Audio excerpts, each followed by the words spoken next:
Yes, professor Anilkumar, semi final ഇങ്ങനെയാണെങ്കിൽ final എന്താവും?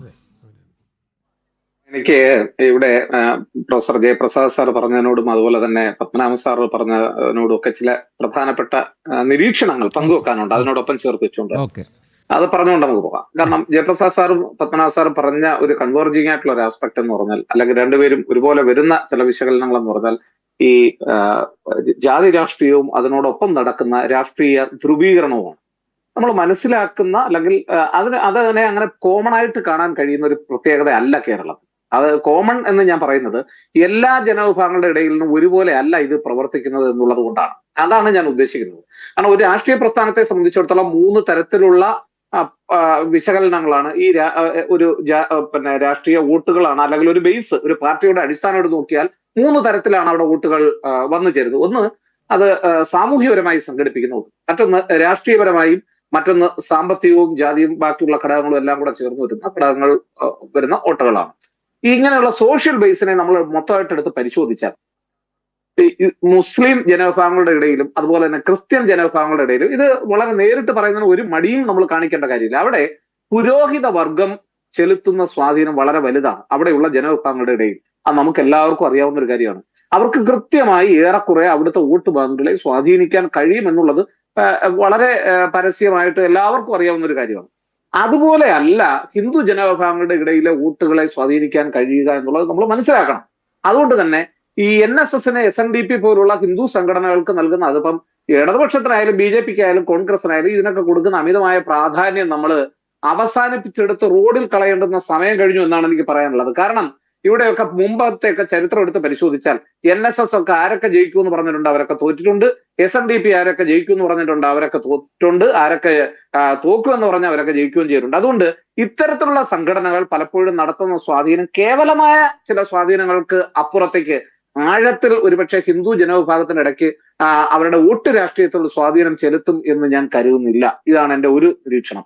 മറ്റൊരു പ്രധാനപ്പെട്ട കാര്യം, അസ്കർ പറഞ്ഞതിനോട് വളരെ ബഹുമാനത്തോടു കൂടിയാണ് ഞാൻ ആ പോയിന്റ് സ്വീകരിക്കുന്നത്. കാരണം അസ്കർ പറഞ്ഞ, പത്മനാഭ സാർ പറഞ്ഞ അസ്കറിന്റെ ഒരു നിരീക്ഷണത്തോട്, അതായത് നമ്മളൊരു വർഗീയത ഒരു വിഭാഗത്തിൽ ആരോപിക്കപ്പെടുമ്പോൾ തീർച്ചയായിട്ടും ആരോപിക്കുന്ന രാഷ്ട്രീയ പ്രസ്ഥാനമായിരിക്കും ഏറ്റവും കൂടുതൽ വിലയിരുത്തലിന് വിധേയമാകുന്നത്. പണ്ടൊക്കെ നമ്മൾ സ്ഥിരമായി പറയുന്ന ഒരു കാര്യമാണ്, ഇടതുപക്ഷം പരസ്യമായി പറഞ്ഞുകൊണ്ടിരിക്കുന്നത് BJP വർഗീയ ധ്രുവീകരണം നടത്തുന്ന പാർട്ടിയാണ്, BJP വർഗീയ ധ്രുവീകരണം നടത്തുന്ന പാർട്ടിയാണ് എന്ന് പറയുമ്പോൾ ഇടതുപക്ഷം എന്തു ചെയ്യുന്നു എന്നുള്ളവരും മറ്റുള്ളത് നോക്കും. അപ്പൊ സ്വാഭാവികമായും പല സന്ദർഭങ്ങളിലും ഇവിടെ സദാം ഹുസൈൻ മരിച്ചപ്പോൾ ബന്ധു നടത്തിയ ഈ സ്ഥലത്ത് ഇവരെടുക്കുന്ന ഓരോ തീരുമാനങ്ങളും ഇങ്ങനെ നിരീക്ഷണത്തിന് വിധേയമാക്കും. മകനെ വേദിയിൽ കൊണ്ടിരുത്തി വോട്ട് മൊബിലൈസേഷന് ശ്രമിച്ചിട്ട് തങ്ങൾ ജാതി മത സ്വാധീനങ്ങൾക്കൊന്നും വഴങ്ങുന്ന പാർട്ടിയല്ല, തങ്ങളാണ് ഏറ്റവും വലിയ സെക്കുലർ പാർട്ടി എന്ന് ആരെങ്കിലും വിളിച്ചു പറഞ്ഞാൽ അതിനെ സ്വീകരിക്കാൻ മനസ്സുള്ള ജനങ്ങളല്ല കേരളത്തിലെ ജനങ്ങൾ എന്നുള്ളത് മനസ്സിലാക്കണം. അതുകൊണ്ട് ജാതി ധ്രുവീകരണത്തിൽ പലപ്പോഴും സംഘടനകൾ നടത്തുന്ന അജണ്ടകൾ, പ്രത്യേകിച്ച് ഞാനത് എടുത്തു പറയാൻ കാരണം, ഇപ്പൊ കോൺഗ്രസിൽ ഞാനത് കാലാകാലങ്ങളുടെയായി അവരുടെ ഒരു വോട്ട് ബേസായി മുസ്ലിം ലീഗ് നിൽക്കുന്നുണ്ടത് എന്നുള്ളത് ഒരു യാഥാർത്ഥ്യമാണ്. അത് തന്നെയാണ് ഇവിടെ പത്മനാഭ സാർ സൂചിപ്പിച്ച ഒരു പ്രധാനപ്പെട്ട ഘടകവും. അപ്പൊ ആ ബേസുകളൊക്കെ എല്ലായ്പ്പോഴും, അല്ലെങ്കിൽ ഇങ്ങനെ ഉണ്ടാക്കി വെച്ചിട്ടുള്ള പോക്കറ്റുകളൊക്കെ എല്ലായ്പ്പോഴും തങ്ങളുടെ പാർട്ടികൾ നിലനിർത്തിക്കൊണ്ട് പോകാൻ ജാതിമത പ്രീണനത്തിലൂടെ ശ്രമിച്ചാൽ അതൊന്നും എല്ലായ്പ്പോഴും വില പോകില്ല. അതിന് വിളമ്പിച്ചു കൊടുക്കുന്ന ഒരു വിഭാഗം ജനത ഉണ്ടാവാം, പക്ഷെ വളർന്നു വരുന്ന തലമുറ അത് കേട്ടുകൊണ്ട് നിൽക്കണമെന്ന് നിർബന്ധമില്ല.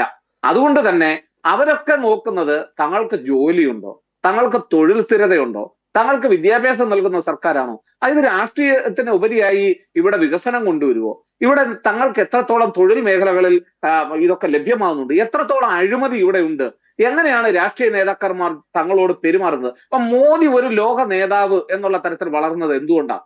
അദ്ദേഹത്തിന്റെ കരിസ്മയാണ്. അപ്പൊ അങ്ങനെ കരിസ്മാറ്റിക് ആയിട്ടുള്ള നേതൃത്വം രാഷ്ട്രീയ പ്രസ്ഥാനങ്ങളിൽ ഇല്ലാതെ ഇപ്പം നമ്മൾ എപ്പോഴും വിശകലനത്തിന് വിധേയമാക്കുമ്പോൾ കമ്മ്യൂണിസ്റ്റ് പാർട്ടിയുടെ പഴയ നേതാക്കളെയും ഇപ്പം എന്തിനേറെ പറയുന്ന അവസാന കാലഘട്ടത്തിൽ നമ്മൾ ഉമ്മൻചാണ്ടിയെ പോലും പറയുമ്പോൾ അവരുടെയൊക്കെ കരിസ്മ, അവർക്കൊക്കെ കിട്ടുന്ന ഒരു ബഹുമാനം എന്ന് പറയുന്നത് അവരൊക്കെ രാഷ്ട്രീയത്തെ കാണുന്ന രീതികളാണ്. അതായത് യജമാനൻ അടിമ ഉടമ സമ്പ്രദായമല്ല രാഷ്ട്രീയം എന്ന് പറയുന്നത്. രാഷ്ട്രീയം എന്ന് പറയുന്നത് സേവന മേഖലയാണ്. അധികാരം കിട്ടിയാൽ മാത്രമേ തങ്ങൾ സേവിക്കൂ, അല്ലാത്തപ്പോഴൊക്കെ തങ്ങൾ അതുപോലെ തന്നെ ഓരോ തവണയും ഇവിടെ കമ്മ്യൂണിസ്റ്റ് പാർട്ടിയെ കുറിച്ച് ബാലേന്ദ്ര ചുള്ളിക്കാട് സാർ പറഞ്ഞൊരു വളരെ പ്രധാനപ്പെട്ട ഒരു കവിത എന്റെ മനസ്സിൽ ഓർമ്മ വരുന്നുണ്ട്. അതായത് തൊഴിലാളി വർഗം അധികാരമേറ്റാൽ അവരായി പിന്നെ അധികാരി വർഗം അധികാരം അപ്പോൾ തൊഴിലാളി മാറും, അതിനുള്ള കൂലി അധികാരി വാങ്ങും എന്നാ പറഞ്ഞു. അപ്പൊ ആ കൂലി അധികാരി വാങ്ങിക്കൊണ്ട് ഇരിക്കുന്നതിന്റെ സൂചനകൾ തിരിച്ചറിയാൻ സമൂഹത്തിന് കഴിയുന്നു എന്നുള്ളതാണ്. ഇപ്പൊ മാസ് ബേസ് വർദ്ധിപ്പിക്കുക എന്ന് പറഞ്ഞാൽ ഇന്ന് നമ്മൾ പണ്ട് കാണുന്നത് പോലെ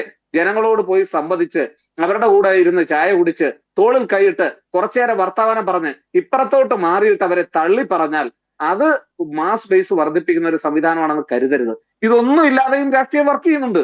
ആ രാഷ്ട്രീയം വർക്ക് ചെയ്യുന്ന, അതായത് മാസ് ബേസ് വർദ്ധിപ്പിക്കുന്ന, ജനങ്ങളെ സ്വാധീനിക്കുന്ന ഘടകങ്ങളൊക്കെ പഴയ കാലഘട്ടത്തിൽ ഉണ്ടായിരുന്ന ഘടകങ്ങളല്ല എന്ന് നമ്മൾ തിരിച്ചറിയണം. ഇപ്പൊ ജനങ്ങൾ വികസനം ഒരു ഘടകമായി എടുക്കുന്നു, അതിനെന്തുമാത്രം കോൺട്രിബ്യൂട്ട് ചെയ്യാൻ കഴിയും. ഇപ്പൊ തിരുവനന്തപുരത്ത് ഒരു വികസന ഇപ്പം ഈ BJP സംബന്ധിച്ചിടത്തോളം ഒരു വലിയ വെല്ലുവിളി ഇപ്പൊ അവരുടെ മുമ്പിലുണ്ട്. കാരണം ഈ രാജീവ് അവരുടെ പാർട്ടി സെക്രട്ടറി, സംസ്ഥാന സെക്രട്ടറി തന്നെ ഇപ്പൊ മുന്നോട്ട് വെച്ചിട്ടുള്ള പറഞ്ഞിട്ടുള്ള ചന്ദ്രശേഖർ പറഞ്ഞിട്ടുള്ള ഒരു പ്രധാനപ്പെട്ട കാര്യമുണ്ട്. എന്താ പറഞ്ഞേക്കുന്നത്? ഈ തിരുവനന്തപുരത്തെ ഏറ്റവും വലിയ ഒരു പ്രധാനപ്പെട്ട ഒരു കോർപ്പറേഷനാക്കി മാറ്റുമെന്നാ പറഞ്ഞേക്കുന്നത്. അപ്പൊ ജനങ്ങൾക്ക് അതിനൊരു പ്രതീക്ഷയുണ്ട്. ആ പ്രതീക്ഷയ്ക്ക് അനുസരിച്ചായിരിക്കും ഇനി വരാൻ പോകുന്ന തെരഞ്ഞെടുപ്പിൽ ആ പാർട്ടിക്ക് എത്രത്തോളം മുന്നോട്ട് പോകാൻ കഴിയുക എന്നത് തീർച്ചയായിട്ടും വളരെ ശ്രദ്ധിക്കേണ്ടുന്ന ഒരു കാര്യമാണ്. ഇപ്പോ എനിക്ക് തോന്നുന്നത് ശരിയാണെങ്കിൽ, എന്റെ അറിവ് ശരിയാണെങ്കിൽ, ഇതിനോടകം തന്നെ പ്രധാനമന്ത്രി നരേന്ദ്രമോദി തിരുവനന്തപുരം കോർപ്പറേഷനെ കുറിച്ച് പ്രതികരിച്ചിട്ടുണ്ട് എന്നാണ് ഞാൻ മനസ്സിലാക്കുന്നത്. അപ്പൊ അതുപോലെ ഒരു സംഘം തീർച്ചയായിട്ടും പ്രത്യേകം നന്ദി രേഖപ്പെടുത്തിയിട്ടുണ്ട്. മാത്രമല്ല ഒരു പക്ഷേ പ്രധാനമന്ത്രി തിരുവനന്തപുരത്ത് വന്നിറങ്ങാനുള്ള സാധ്യതയും തള്ളിക്കളയാൻ പറ്റില്ല. അപ്പൊ ഞാൻ ഇതൊക്കെ പറയുന്നത് എന്നെ സംബന്ധിച്ചിടത്തോളം ഇവിടെ എല്ലാ രാഷ്ട്രീയ പാർട്ടികളും വേണമെന്ന് ആഗ്രഹമുള്ള ഒരാളാണ്. കോൺഗ്രസും കമ്മ്യൂണിസ്റ്റ് പാർട്ടിയും BJPയും ഒക്കെ അങ്ങോട്ടും ഇങ്ങോട്ടും ശക്തമായ പ്രവർത്തനങ്ങൾ നടത്തിക്കൊണ്ട് ഭരണപക്ഷമായും പ്രതിപക്ഷമായിട്ടും ഒക്കെ വരുന്ന വളരെ സമഞ്ജസമായ മനോഹരമായ ഒരു ജനാധിപത്യമാണ് ഞാൻ സ്വപ്നം കാണുന്നത്. ഒരു തവണ തെരഞ്ഞെടുപ്പിൽ ഒരു പാർട്ടിക്ക് അധികാരം പോകാം, മറ്റൊരു പാർട്ടി വരും. പക്ഷേ ഇവിടെ പുലർത്തേണ്ടതെന്ന് ചില മാന്യതകളും ചില രീതികളും ഉണ്ട്. ഞാൻ എപ്പോഴും പിണറായിയെ സംബന്ധിച്ചിടത്തോളം മുഖ്യമന്ത്രി കൊടുക്കുന്ന നേതൃത്വത്തിന്റെ ഒരു ശരീരഭാഷ പോലും ഇടതുപക്ഷത്തിന് ഏറ്റവും വലിയ തിരിച്ചടിയാണെന്ന് ഇടതുപക്ഷം മനസ്സിലാക്കണം. ഇവിടെ രാഷ്ട്രീയ നേതൃത്വം തങ്ങളെന്തോ എല്ലാവരുടെ പോക്കറ്റിൽ നിന്ന് കൊണ്ടുവന്ന് നൽകുന്ന എന്തോ വലിയ സാധനമാണ് എന്ന് പറഞ്ഞുകൊണ്ട് നടത്തുന്ന ചർച്ചകളൊക്കെ അവസാനിപ്പിക്കേണ്ടുന്ന സമയമായി. അതിനൊക്കെ ഉപരിയായി ഇവരെയൊക്കെ നമ്മുടെ സേവകരാണെന്ന് ഇടയ്ക്കിടയ്ക്ക് ഓർമ്മിപ്പിക്കേണ്ടുന്ന തരത്തിലേക്ക് രാഷ്ട്രീയം ചുരുങ്ങിപ്പോകുന്നു എന്നുള്ളതാണ്. അതുകൊണ്ട് അതിന് വിപരീതമായ ഒരു രാഷ്ട്രീയം എന്നാണോ ഒരുപക്ഷെ ഈ നമ്മളൊന്ന് ആലോചിച്ച് നോക്കുക, ഏറ്റവും വലിയ തൊഴിലാളി വർഗ പ്രസ്ഥാനം എന്ന് പറയുന്ന കമ്മ്യൂണിസ്റ്റ് പാർട്ടികൾക്കാണ് ഏറ്റവും വലിയ ഇന്ന് കേരളത്തിൽ സമ്പത്തുള്ളത്. അത് മറച്ചു വെച്ചുകൊണ്ട് നമ്മൾ സംസാരിക്കരുത്. ഏറ്റവും കൂടുതൽ ശക്തമായ കെട്ടിടങ്ങളും പാർക്കുകളും അതിന് വേണ്ടുന്ന എന്താണ് കമ്മ്യൂണിസ്റ്റ് പാർട്ടികളിൽ ഇപ്പോൾ ഉള്ളവർ ഇപ്പൊ കാശ് കൊടുത്ത് അവരുടെ ജില്ലാ കമ്മിറ്റി സെക്രട്ടറിക്കും ബ്ലോക്ക് പഞ്ചായത്ത് രംഗങ്ങളിലെല്ലാം അവരുടെ പ്രധാനപ്പെട്ട നേതാക്കന്മാർക്ക് കാശ് കൊടുത്ത് നടത്തുന്ന ഒരു സംവിധാനമായിട്ട് ഇടതുപക്ഷം പോലും നേതാക്കന്മാരായി മാറിയിരിക്കുകയാണല്ലോ. അതാണ് ഞാൻ നേരത്തെ പറഞ്ഞത്. മേലെ ഇരിക്കുന്നവരെ കണ്ടാണല്ലോ ഇതൊക്കെ പഠിക്കുന്നത്, ഇതൊക്കെ ഇവർ അനുവർത്തിക്കുന്നത് മേലെയുള്ളവരെ കണ്ടിട്ടാണല്ലോ. അതാ ഞാൻ പറഞ്ഞത്, രാഷ്ട്രീയ ഒരു രാഷ്ട്രീയത്തിലൂടെ നടത്തുന്ന പ്രവൃത്തി എങ്ങനെ ആയിരിക്കണം എന്നതിനെ സംബന്ധിച്ചുള്ള കാഴ്ചപ്പാട് ഇടതുപക്ഷത്തിനും കോൺഗ്രസിനും ഒക്കെ വളരെ വലിയ വിള്ളലുകൾ വന്നിട്ടുണ്ട് അവരുടെയൊക്കെ കാഴ്ചപ്പാടുകളിൽ. അതാണ് ആ സ്പേസ് BJP വളരെ ഭംഗിയായിട്ട് ഉപയോഗിക്കുന്നത്. കാരണം BJP തുടക്കം മുതൽ തന്നെ മുന്നോട്ട് വന്നത് ഒരു പ്രൊഫഷണൽ രാഷ്ട്രീയ പ്രസ്ഥാനമായിട്ടാണ്. അവരുടെ തുടക്കമുള്ള പ്രവർത്തനം, ഈ പ്രൊഫഷണലിസം എന്ന് ഞാൻ പറയുമ്പോൾ എല്ലാ കാര്യങ്ങളും നമുക്ക് അതിനോട് യോജിക്കാൻ കഴിയുന്നതാവണമെന്ന് തീർപ്പൊന്നുമില്ല. പക്ഷേ അവർ നടത്തുന്ന നീക്കങ്ങളും പഠനങ്ങളും അവർ മുന്നോട്ട് വെക്കുന്ന രീതികളും ഒക്കെയാണ് കാലാകാലങ്ങളായി പതിയെ ചുവടുറപ്പിച്ചു വരുന്നതിന് കാരണമായി വരുന്നത്. അതേസമയം തന്നെ ഈ ജനങ്ങളോടുള്ള പറ്റിക്കൽ വർത്തമാനം നിർത്തേണ്ടുന്ന സമയമായി. പറ്റിക്കൽ വർത്തമാനം എന്ന് ഞാൻ പറഞ്ഞത് നേരത്തെ ഇവിടെ പത്മനാഭ സാറ് സൂചിപ്പിച്ച കാര്യമാണ്. ഒരു വശത്ത് നിങ്ങളാണ് വർഗീയ പാർട്ടി എന്ന് പറയുകയും വർഗീയ പാർട്ടി എന്ന് ആരോപിക്കപ്പെടുന്ന പാർട്ടിയേക്കാൾ വലിയ വർഗീയത മറ്റുള്ളവർ കാണിക്കുകയും ചെയ്യുമ്പോൾ സ്വാഭാവികമായും ഇതൊന്നും അശുദ്ധിയല്ല, അയിത്തമല്ല എന്ന് തിരിച്ചറിയാനുള്ള ഒരു തോന്നൽ ജനങ്ങൾക്കുണ്ടാവും. അങ്ങനെ ഒരു തോന്നൽ ഉണ്ടായാൽ നമ്മൾ മനസ്സിലാക്കേണ്ടുന്ന കാര്യം അവർ പിന്നെ അതിനേക്കാൾ മുകളിൽ പറന്നുയരും എന്നുള്ളതാണ്. ഒരുപക്ഷെ BJPക്ക് കേരളത്തിൽ ഉണ്ടാകുന്ന ഒരു മുന്നേറ്റത്തിന്റെ പ്രധാനപ്പെട്ട കാരണവും അത് തന്നെയാണ് എന്നാണ് എനിക്ക് തോന്നുന്നത്. ഓക്കെ.